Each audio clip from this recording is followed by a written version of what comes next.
There are only 7 ingredients that create every baked good that you can imagine, from French baguette to flaky baklava, from biscuits to brownies or scones to shortbread. The same 7 ingredients make them all. The only difference is how you put them together. We'll talk about the 7 ingredients that bake everything today on the Carefree Cooks Code. I'm Chef Todd Moore, and this is the Carefree Cooks Code, every Tuesday live at noon Eastern. Here's our challenge.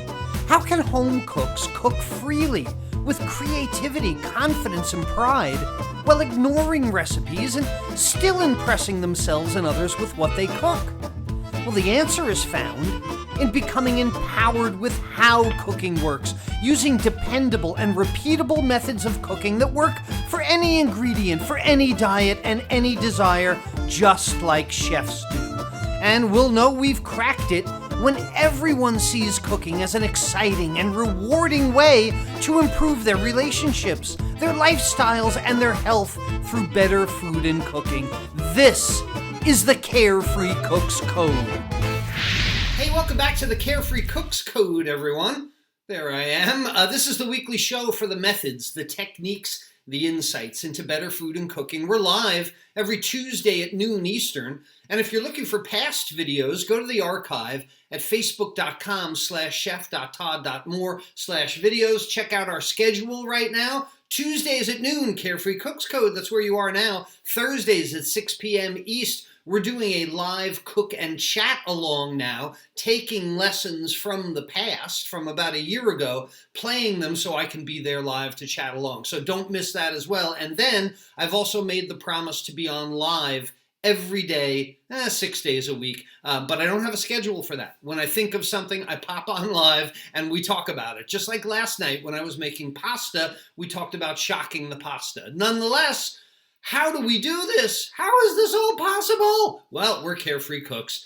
We create our own recipes. We bring friends and family together. We learn every time we cook while we're creating our own cooking style because we practice pro methods and we love our cooking.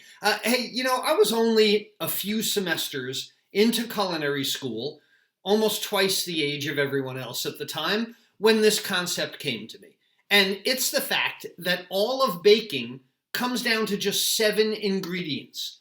And when combined differently, they make an incredibly wide variety of baked goods. And this absolutely blew my mind because it goes with so many other things. There are 7 musical notes, but they make every song since the beginning of time and until the end of time. There are 7 basic colors. You remember Roy G. Biv from elementary school? 7 colors that when combined in different ways make every color imaginable. There's also 7 dirty words you can't say on television, but when you put them together, you get George Carlin. Look, 7 is a magic number. And if you want to immediately improve everything that you bake, understanding the relationships between the 7 ingredients in all of baking is what's going to get you there. But first, I've got a what am I for you today. Here it is. Tell me in the comments section below, what am I? Look sharp.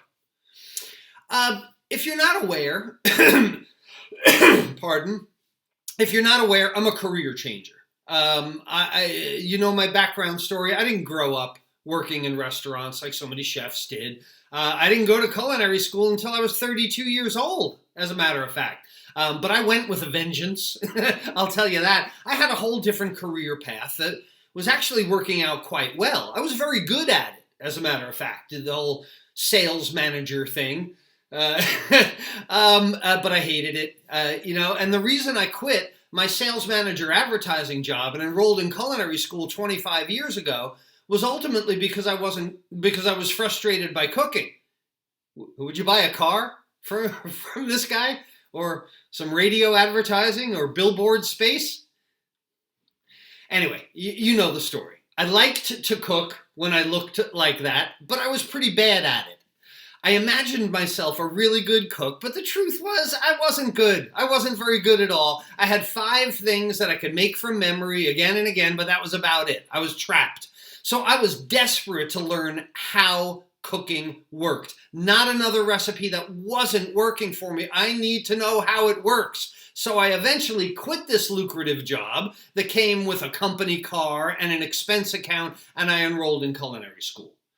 But when I showed up that first day in culinary school, my focus changed immediately because I wanted to be a baker. I went to culinary school to become a professional baker.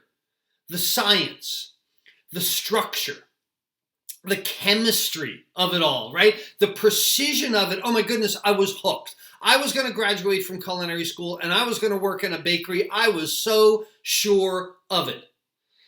Now, why that never worked out, the thing that happened, the story behind that is going to be after the story of all of baking. We'll talk about that at the end. But once again, I'll have to remind you that recipes are your enemy when it comes to baking too. Now, I know, whoa, I know you're going easy, Chef Todd. You have really lost it this time. I mean, I was with you with burning the recipes for cooking, right? I was with you with improvising for cooking, and now I'm a carefree cook who uses methods instead of written instructions for dinner. But surely you can't be serious about not using recipes for baking. Well, look, first of all, don't call me Shirley, okay? I don't like that. Second, the list of ingredients and the amounts to use in baking isn't even called a recipe. It's called a formula. And it's a formula because of all the science that goes into it. Cooking has recipes that mean nothing.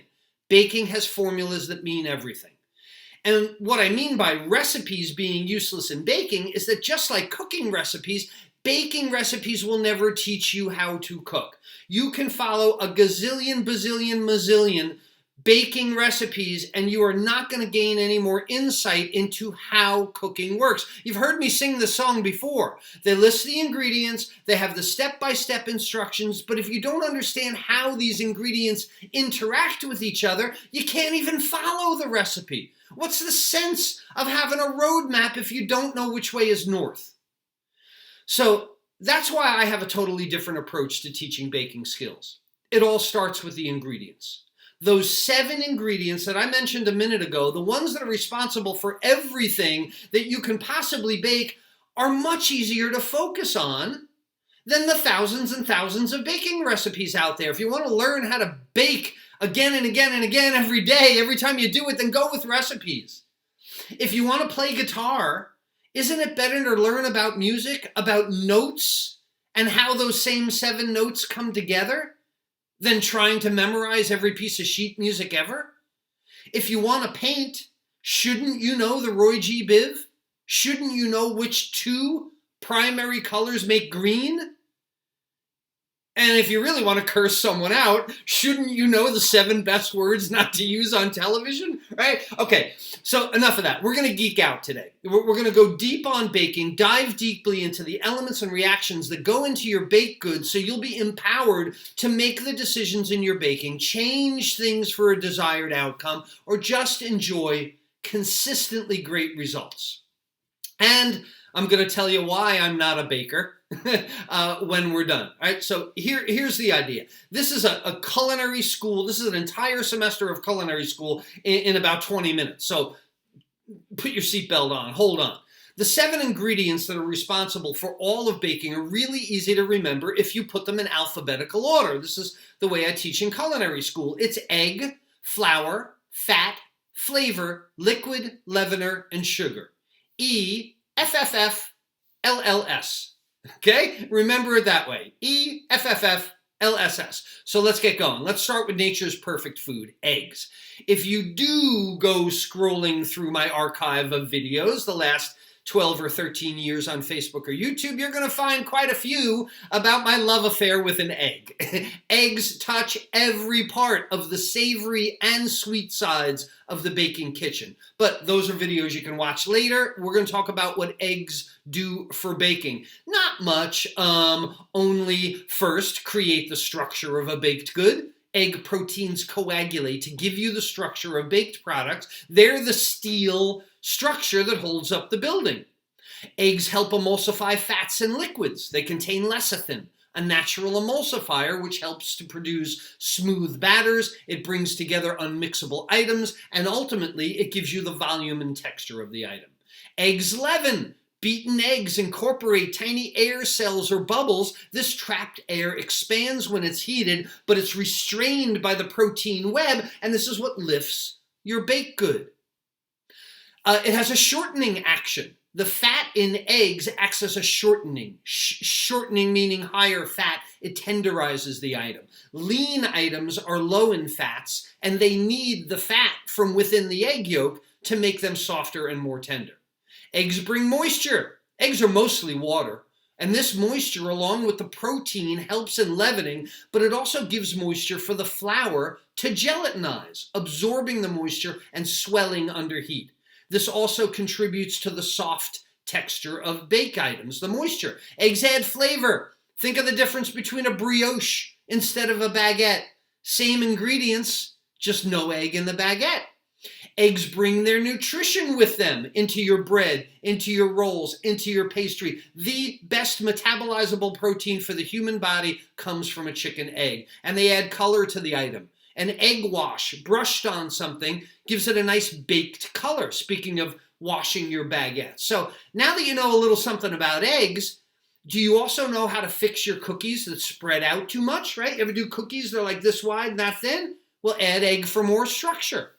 How about your loaf of bread that isn't getting as brown as you would like? Egg wash on top helps that. Understand the role that the ingredient plays in baking, and then you use it to your advantage. You get the idea? Okay, here we go. This is the way to learn baking. This is the way I was taught it. This is the way to become empowered. The second ingredient is flour. Oh my goodness. Okay, we could teach it a weeks-long class on flour. Different wheats, different milling processes, gluten levels, aging, bleaching, enzymes in flours, starch versus proteins in flours. We could go on all week. But for our purposes today, just know that the flour is the most important ingredient in the bake shop. Very little happens without some kind of flour, because flour provides the bulk, the structure of most baked products. They're mostly flour.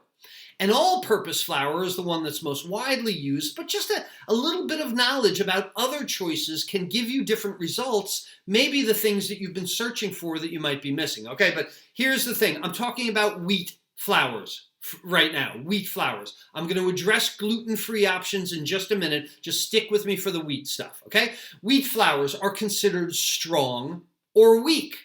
Hard wheat flours are high in protein and low in starch. High protein, low starch, considered a strong flour. So high protein, strong flours are used for breads and most yeast dough products. Not the best thing for making soft baked goods, okay? Weak flours come from soft wheat. They're higher in starch, lower in protein. You get it? These two types of flours are on different ends of the spectrum. But your weak flour is really important for the things that you want to be soft.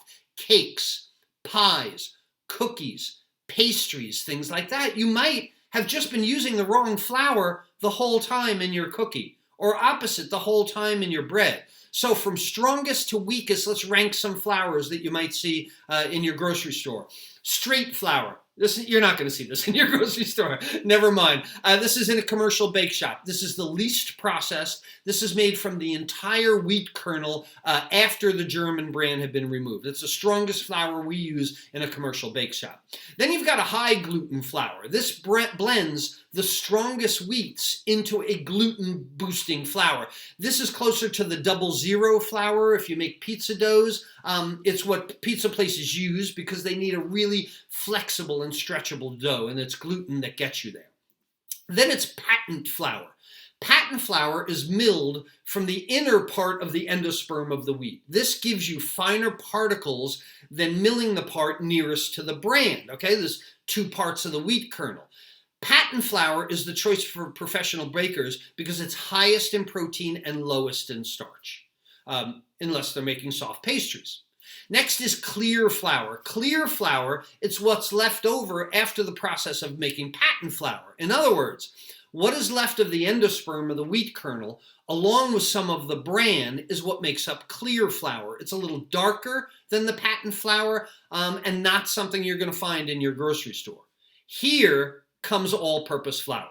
Okay, you see how far we have to go down the list to get to all-purpose flour if you want something that's strong. Now, this is created for the home cook to do exactly what it says, to be all-purpose. It's weaker than bread flour. It's stronger than cake flour. So it can be used for most home tasks to get you shooting right down the middle. You're not going to make a mistake with all-purpose flour, but it's not going to be excellent either. Then comes pastry flour. Pastry flour has less protein than the all-purpose flour, but it has more than cake flour. Pastry flour is very weak, low gluten content, used for pie doughs, cookies, biscuits, muffins, things that you don't want to overmix and create gluten. If you want your baked goods to be softer, if you want them to be more tender, perhaps a weaker flour is what will get you there. And lastly, cake flour. Now, cake flour is very weak. It's a very low gluten flour. It's used for cakes, pies, pastries, because it won't develop a chewy texture through mixing. And you can identify all of these flours by hand. The straight, the high gluten, the patent, and the clear, those are all bread flours. Okay, they're high protein, low starch bread flours. And this was actually a test in culinary school. You had to identify 5 flours put out in a bowl on a table. The stronger the flour, ultimately, the more beige it's going to be, right? You get that bran in a stronger flour, so it's going to be an off-color white. Cake flour, pastry flour, bright white. Bread flour is a little bit more toward cream color. The more starch in the flour, the more it will hold together in a lump when you squeeze it in your hand. So squeeze a handful of bread flour, open your hand, and bread flour is going to fall through your fingers like sand. Take cake and pastry flour, squeeze it in your hand, relax your hand, it's going to stay in a lump because of the starch in it. So this was an important test in school because invariably somebody would put the wrong flour in the wrong bin, right? We have these 50-pound bins. You got to be able to go, hey, chef, I think somebody put bread flour in the pastry flour bin, and that's going to ruin everybody's stuff for the entire semester, okay? All right, we have other flours, and we've got some gluten-free options, but first, let me say, you cannot just swap one for one.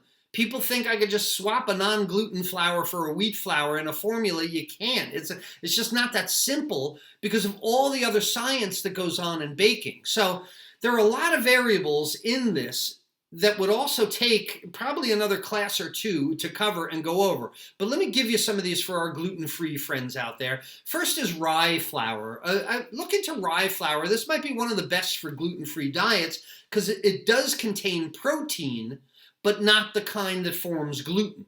A rye flour can be substituted in formulas, but sometimes you might need to add more starch. Sometimes you might need to add more liquid. I can't give you an exact, one-for-one substitution, but it is a good way to look into it and look for formulas that will help you with that. Rice flours, nut flours. I really like nut flours. Potato. Cassava is very popular in gluten-free circles. Buckwheat flour, sorghum flour, oat flour, corn flour, coconut flour, tapioca flour, chickpea flour. All of these, they're naturally gluten-free, but it also means they're pretty much protein-free. And without a protein web in your baking, you have no internal structure for the leaveners to work on. So this is why so much of gluten-free bread and baking is really dense. Right, a lot of gluten-free stuff has no air holes, and it has very little structure. It's very soft, and it goes stale very quickly. So the more comfortable you become with these 7 ingredients that we're discussing today, the more that you can create your own gluten-free flour, or then use egg or soy proteins to structure your loaf. Again, lesson for another day. So let's move on. Fats are crucial in baked items because they tenderize the product. They soften the texture, like we talked about. They add moisture. They add richness. They add mouthfeel. They decrease staling times. The more fat in your mixture, the less quickly it'll stale. Fats add a lot of flavor, and they assist in leavening when you use them in a creaming method. When you cream the fat and the sugar together and it holds air, it's going to aid in leavening. This is why low-fat baking is so difficult, because fake fats don't act the same way as real fats do in baking. First are the shortenings. All right, now we all remember Grandma's tub of Crisco, right? Well, in the bake shop, the word shortening, and I used it before, has more of a general meaning. Shortening in baking is any fat because it shortens the gluten strands and it tenderizes the product. So a baker might refer to something as a short dough, meaning that the dough has more fat than sugar. And this is where the term shortbread comes from. More fat than sugar. It's short. And these cookies, shortbread cookies, are just 3 ingredients: fat, sugar, and flour. They're a short cookie because of the amount of fat. You get the idea? It doesn't just mean the white stuff in the tub. And I can't spend time listing every type of fat today, but when I mean shortening, the shortening that you bake with, keep in mind that the most important part of using any shortening in baking is if you don't use it right, you're going to mess it up. Fats in baking don't play nicely with all the other ingredients. Fats don't like water, right? Fat and water doesn't mix. That's why we need an emulsifier usually, like an egg yolk. Fats and flours don't immediately mix together. This is how you get holes. This is where puff pastry comes from. The fact that fat does not absorb flour and flour doesn't absorb fat. But if you choose the wrong type of shortening for your baked good, and again, the shortening can be butter, the shortening can be lard, Crisco, coconut oil, corn oil. If you have the wrong type of shortening and your formula has too much liquid from the egg, the milk, or the water, you might never get that emulsification going. Oh my God, that made my head hurt. What I'm saying is that all these things interact. So if you're on a special diet or using a special fat, it's not as simple as the one-to-one substitution, okay?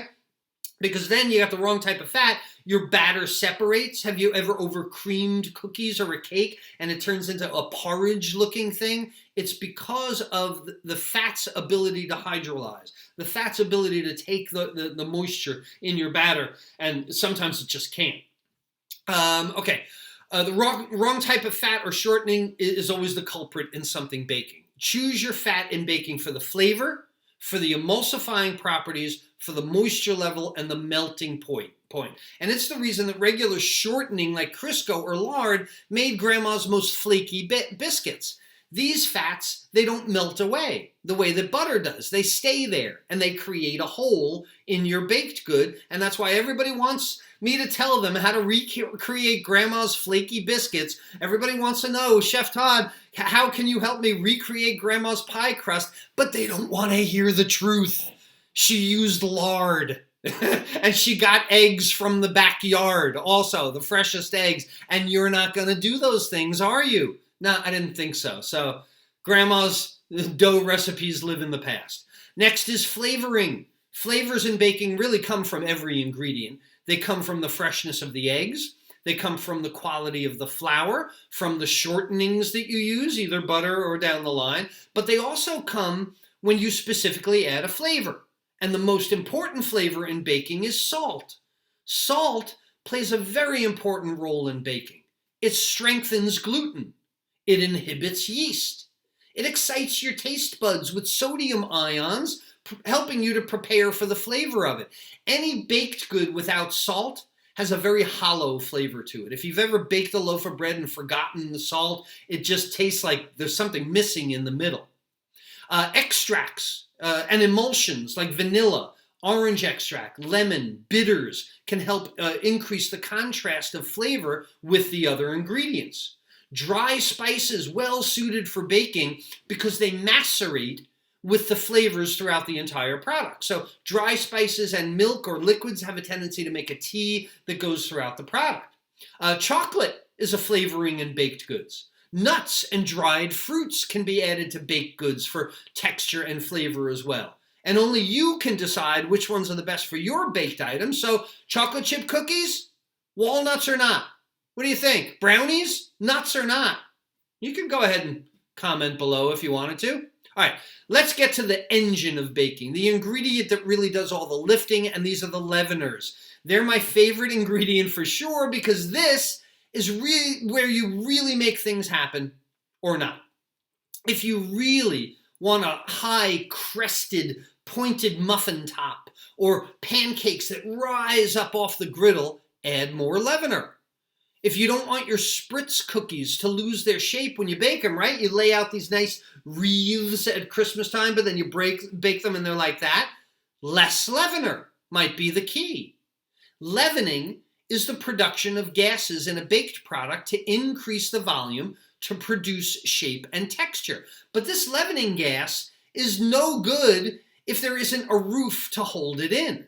So leavening agents work in tandem with the protein in the egg, the strength of your flour, the gluten, and the protein structure, like I said, to attempt to trap this gas and give your baked good its proof, its poof. If the structure isn't set, egg, gelatinization of starches, when the leavener starts to act, the gas is lost to the atmosphere and you get a flat baked product, like a balloon with a hole in it. Baked goods are leavened biologically, chemically, or mechanically. 3 different ways. Yeast is a biological leavener because it's alive. It's alive. Yeast is used to leaven breads, dinner rolls, many pastries, and pizza dough.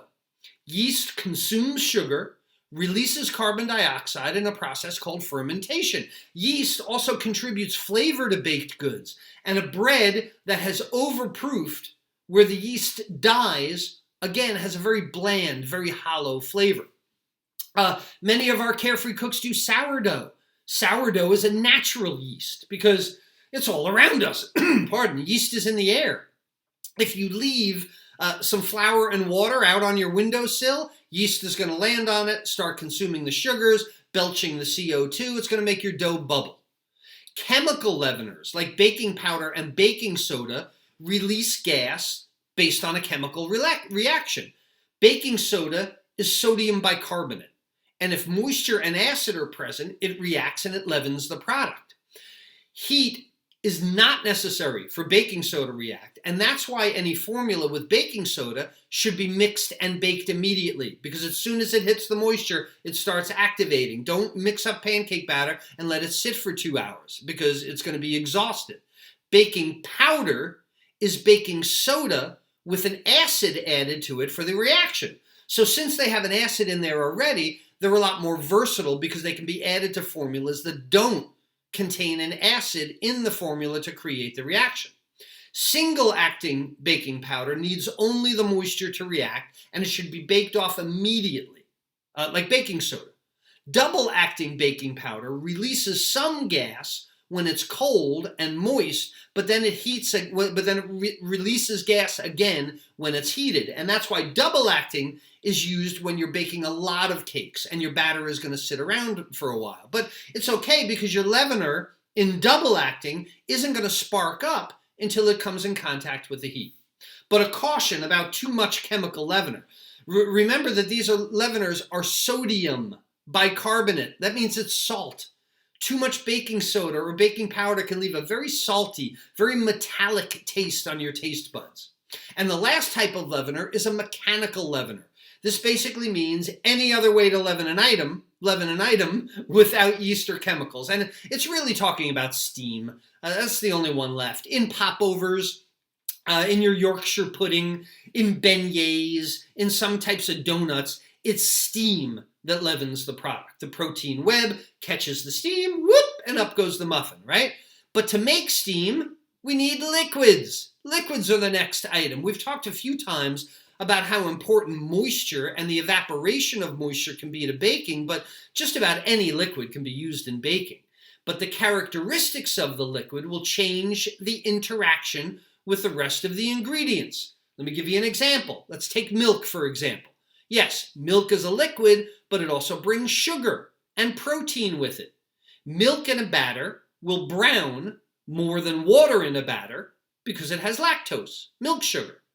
Buttermilk brings a lot of acid to a milk mix. So how do you think this is going to affect your baking powder or baking soda to have buttermilk, an acidic item, rather than regular milk? It's going to blow off your leaveners, right? Heavy cream brings a lot of fat. to your formula. We've talked about it. Fat is a tenderizer. So how are you going to increase the protein to give your item more structure if you add more fat to it? You get the idea? Fruit juices obviously bring acid. They bring sugars with them that also is going to change the way something leavens and browns. So everything is a balancing act. That's why baking is so exciting. That's why baking is so exhilarating because there is a real failure lurking around every corner if you don't know how these ingredients interact with each other. And this is how you figure out what went wrong with your baked goods. This is how you invent something new. So about 32 minutes ago, you might have thought that sugars in baked goods only had one purpose, and that was to make it taste sweet. Well, now you know there's a way to do that, because sugars do add sweetness and flavor, but they also weaken the gluten structure in pies, cookies, and cakes, so they create tenderness like fats do. Sugars give color. Remember? Caramelization of sugars, one of the main 4 effects of heat on food. The more sugar something has in it, the longer it's going to keep without staling, because sugar retains moisture more than any other element in the bake shop. How long did your holiday fruit cake last? Last year? Into the spring? Yeah, that's because it has a ton of sugar in it. And rum, I think. Sugars are needed as an abrasive during creaming. The natural, mechanical scraping of sugar against the butter traps air for a lighter product. And heating sugar and pouring it into whipped egg whites creates a foam for meringues and angel food cake. So here's another opportunity for me to spend a few hours listing the sugars for baking and how they affect other ingredients, but I think I'm going to let you experiment on your own, because plain old white granulated sugar, there's less refined sugar, there's powdered sugar, sugar syrups, molasses, corn syrup, honey, malt syrup. They all bring their own characteristics, but it all comes down to the effect of sugar has on baked goods that I listed above. I told you this was like a college course today. I'm going to keep going. I'm way over time. But then there are the mixing methods, and I'm going to cover that in next week's episode of the Carefree Cooks Code, because once you know how to combine the ingredients, and once you know how they're going to react with each other, then how you combine them creates everything that you have ever seen baked. The creaming method for cookies, where fat and sugar trap air. The muffin method for brownies, where you melt the fat and use the oil. There's a chiffon method, a 2-stage method, a biscuit method. They're all repeatable and dependable every time you use them. And the baking formulas I work with, they list the ingredients, and then it just says muffin method. That's all it is. And the moral of the story today is that you wouldn't invite a bunch of people to your party unless you were reasonably sure they were all going to get along well. And once you know the personalities of the 7 ingredients, then you can hold a party in your mixer, because you know exactly how that group is going to mix together well. You know, I remember that first day of Intro to Baking class like it wasn't decades ago. And this is the lesson I got. And I couldn't write it down fast enough. I just knew this was the key to the world. And while I did wind up baking wedding cakes, I did some specialty things through my catering company many years ago, there was that one big reason that I never became a baker. And I told you I would tell you about it. I found out that it meant it was really boring. During my first job interview, they described it to me as one of the most boring things I ever heard. I thought I was going to be using pastry bags and making wedding cakes. No, you get there at 3 in the morning, and every single day you bake 12 dozen rolls, 50 dozen cookies, 25 cakes, 50 baguettes. It sounded so monotonous, so uncreative, that I never went to another interview at a baker again. It's just, I couldn't believe that it wasn't the creative thing I thought, which is why I have the greatest respect for commercial bakers that do this every day, and which is why it's so much more fun to bake for a few people at home. And you know what? Bakers have no sense of humor either. Commercial bakers, I have found. When I was, I'm still going. I'm getting the red light from the directors. When I was a student in culinary school, the professor that taught me all this, okay, the guy that changed my life, the professor that told me to focus on the ingredients rather than recipes, it was a guy named Chef Axel. Axel. big German dude, big round dude, whose belly stretched out the buttons on his chef coat, but he was an impressive baker. He baked on a Navy ship. He was in the Navy. Imagine trying to mix cakes or decorate things while the whole kitchen is listing right and left. I mean, that takes some talent.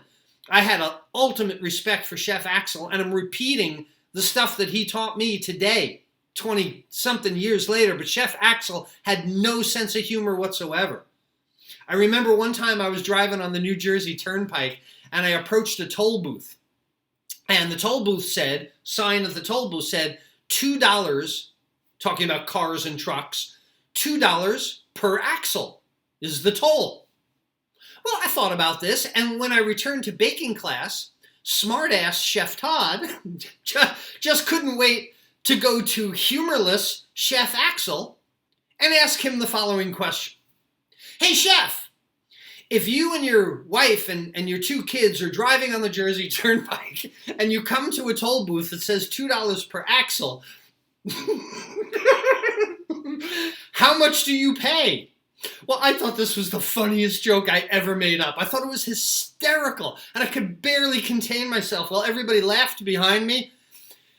Axel looked at me with the straightest face, and he said, I don't think there will be any confusion because they're spelled differently.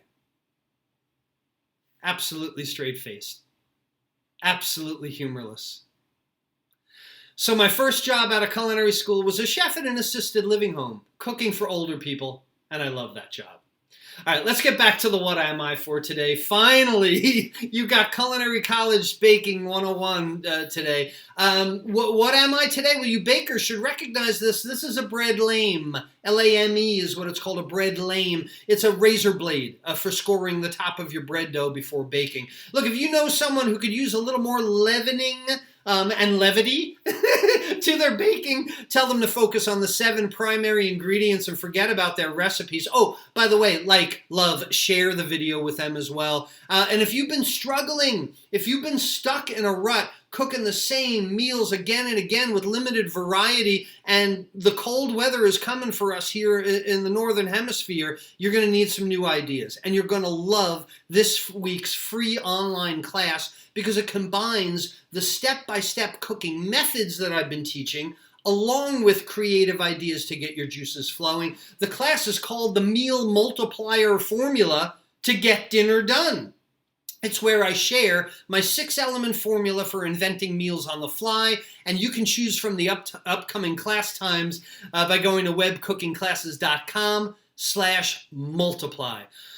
Whew, long one today. Until next Tuesday, where we take even more steps toward breaking the Carefree Cooks Code. This is Chef Todd Moore reminding you, there's a method to your creative cooking and baking success. Goodbye, everyone.